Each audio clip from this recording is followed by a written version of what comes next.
Selamat datang di Puspa Kreasi, channel pendidikan yang membahas tentang metode, media, prestasi, seni, materi, tutorial, dan kreasi. Berjumpa lagi dengan Kak Puspa. Kalian pasti sudah pernah mendengar tentang kalimat utama, bukan? Sekarang kita akan sama-sama mempelajari kembali materi tentang kalimat utama. Di video ini, adik-adik akan memperoleh informasi mengenai pengertian, ciri-ciri, serta contoh kalimat utama. Tapi sebelum nonton video ini, yuk di-subscribe dulu channel kakak dan klik loncengnya. Nah, pertama kita akan membicarakan pengertian kalimat utama. Kalimat utama adalah sebuah kalimat yang di dalamnya terdapat gagasan utama, gagasan pokok, ide pokok, pikiran pokok, ataupun ide utama pada suatu paragraf. Kalimat utama berperan sangat penting pada suatu paragraf karena kalimat utama menjadi kerangka dasar dalam pengembangan paragraf. Selain itu, kalimat utama mengandung keseluruhan isi paragraf yang artinya jika pada suatu paragraf tidak terdapat kalimat utama, maka paragraf tersebut dapat dikatakan tidak mempunyai isi atau disebut dengan paragraf yang tidak padu.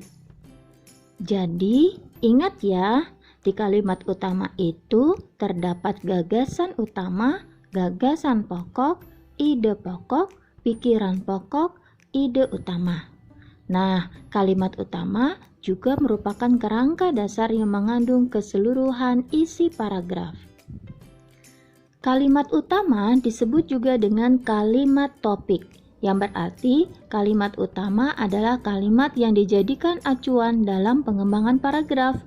Hal ini karena kalimat utama dapat dimaknai sebagai kalimat pemicu, yaitu kalimat yang menyebabkan munculnya kalimat-kalimat lain.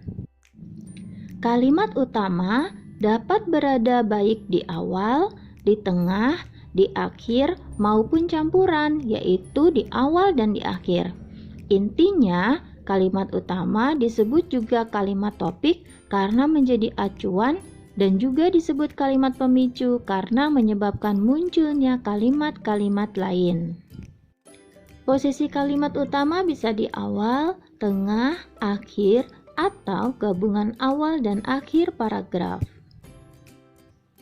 Ciri-ciri kalimat utama.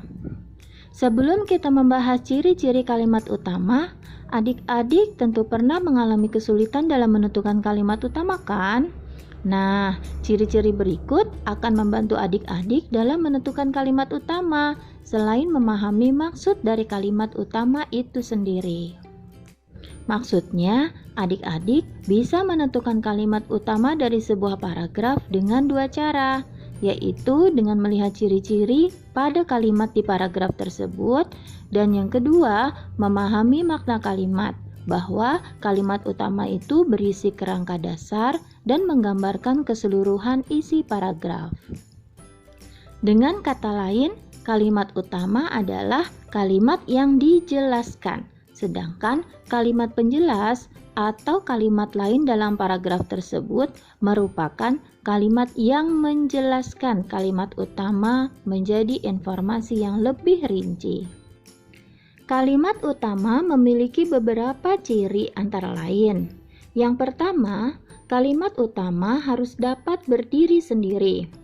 Nah, kalimat yang berdiri sendiri itu artinya pada kalimat tersebut tidak boleh terdapat kata-kata rujukan seperti itu, ini, tersebut. Contoh kalimatnya, karena berlaku sebagai undang-undang, maka perjanjian tersebut mengikat semua pihak untuk menaatinya. Kalimat itu terdapat kata tersebut, maka kalimat tersebut tidak bisa menjadi kalimat utama. Selanjutnya, ciri-ciri dari kalimat yang bisa berdiri sendiri itu adalah pada kalimat tersebut tidak boleh terdapat konjungsi antar kalimat, yaitu di samping itu, sementara itu, di sisi lain. Nah, kecuali konjungsi antar kalimat yang menyatakan kesimpulan seperti oleh karena itu, jadi, dan dengan demikian. Contohnya, di samping itu, masyarakat harus mematuhi protokol kesehatan dengan melakukan 3M, yakni menjaga jarak, memakai masker, dan rajin mencuci tangan.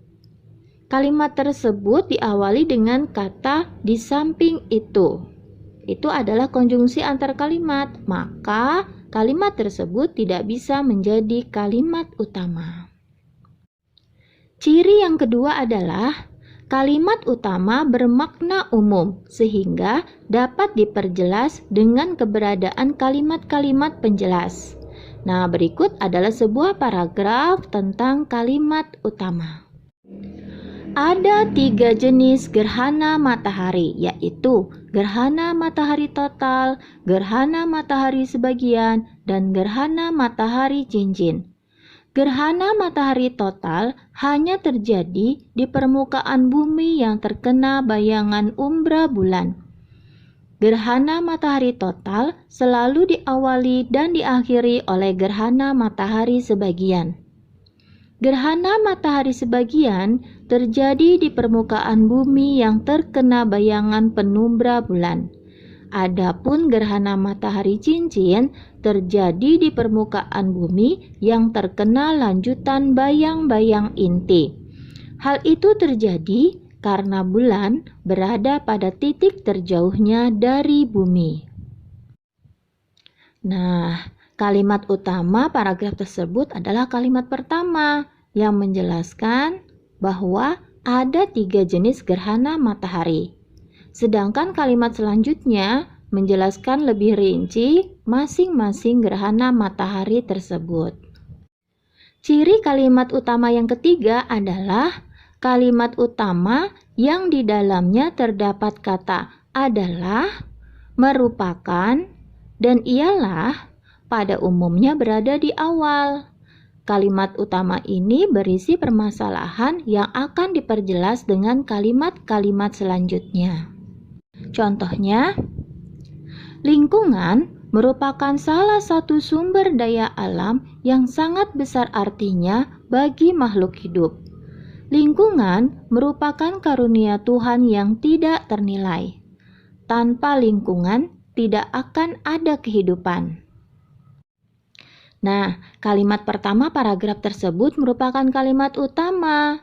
Pada kalimat tersebut terdapat kata merupakan yang menunjukkan bahwa paragraf tersebut akan membicarakan lebih rinci tentang lingkungan.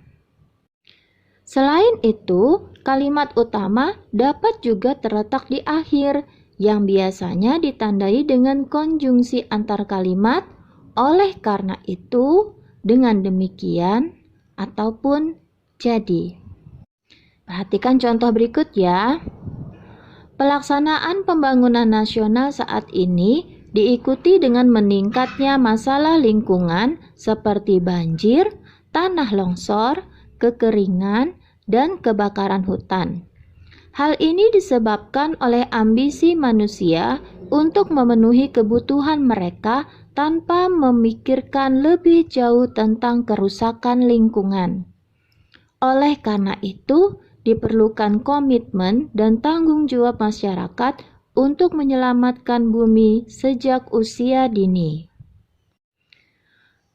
Berdasarkan ciri-cirinya, kalimat utama pada paragraf tersebut berada pada kalimat yang terakhir, yang terdapat kata oleh karena itu.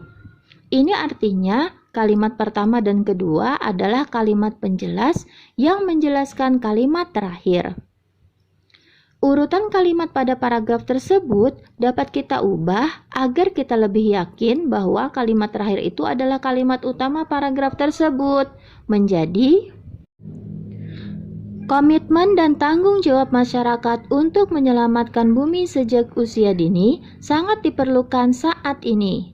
Kenyataan yang terjadi sekarang Pelaksanaan pembangunan nasional diikuti dengan meningkatnya masalah lingkungan seperti banjir, tanah longsor, kekeringan, dan kebakaran hutan. Hal tersebut terjadi karena ambisi manusia untuk memenuhi kebutuhan mereka tanpa memikirkan lebih jauh tentang kerusakan lingkungan. Nah, sekarang sudah jelas kan bahwa kalimat ketiga adalah kalimat yang dijelaskan, sedangkan kalimat pertama dan kedua adalah kalimat yang menjelaskan kalimat ketiga. Ini artinya kalimat ketiga adalah kalimat utama pada paragraf tersebut. Itulah tadi penjelasan kakak mengenai kalimat utama. Semoga adik-adik bisa memahaminya. Amin. Sampai jumpa di video kakak selanjutnya. Terima kasih.